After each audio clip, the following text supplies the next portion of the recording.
Yon, dek-dek nga pala, asawa at tatay. Kamusta naga? Ako, are, nakatanghod sa TV.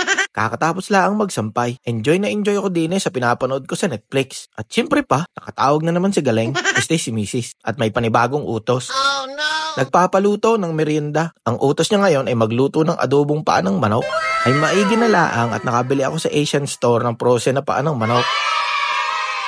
Tara din sa kusina at nang madali na are. Pagka defrost, tinanggalan ko na nga ng kuko ari mga paa. Wow. Mahirap pag hindi tinanggal yan. Masakit sa gilagid at sa lalamunan. Madami-daming paa are. Kaya habang nagtatanggal ako ng kuko ay nagpa-practice ako ng isasagot. Sa susunod na utusan ako na rin si Galeng. Ako? Nagluluto?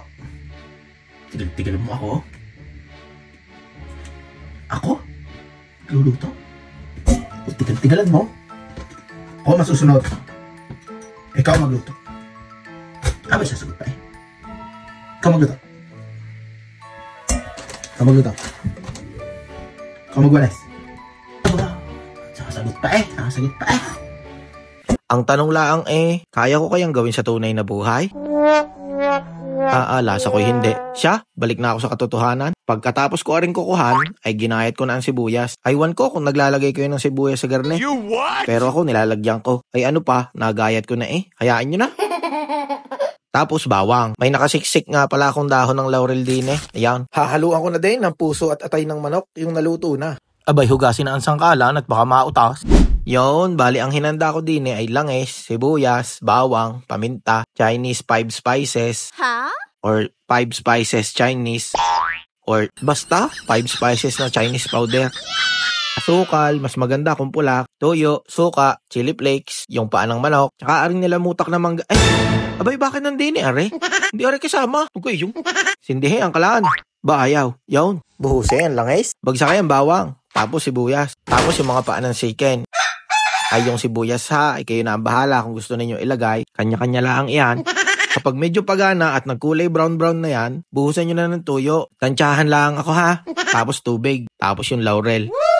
Antay, kumulo. Ayan, nakulo na. Lalagyan ko na ng paminta. Dapat yatay kanina pa yung paminta bahala na kayo. Lagi na rin ang pulbos ng incheck. Mekos-mekos uli hanggang sa kumulo at ibagsak na ang suka. Ay huwag na huwag ninyong hahaluin paglagay ng suka. Pagkulo pa ng kaunti lagyan na ng asukal para mabalansi ek-ek charot ang lasa. Abay, yun ang sabi sa napanood ko sa YouTube Tigbura na ng chili flakes o kaya chili powder kung meron kayo. Halo pa more. Iwan uli at nang kumulo. Mga kasband, iigahin nyo rin sa kulo para malapot ng kaunti. Lagay na din yung atay at saka yung puso ng manok para mas masarap at makakadagdag din ari sa lapot. Wari ko, nalalapit na sa katotohanan. Kasarap na rin. Yummy! Ayan, ayos na. Lagay na sa sulyaw. Uunahan ko na si Galeng at natakam na din ako. Nice! Ari na, yayabang ko na sa inyo. Tingnan nyo. Galing Gago! Siya, tikman na natin are. Sana hindi tumirik ang mata ko din sa pinaggagawa kong luto na are. Ang sayap! Ang sayap! Ang init!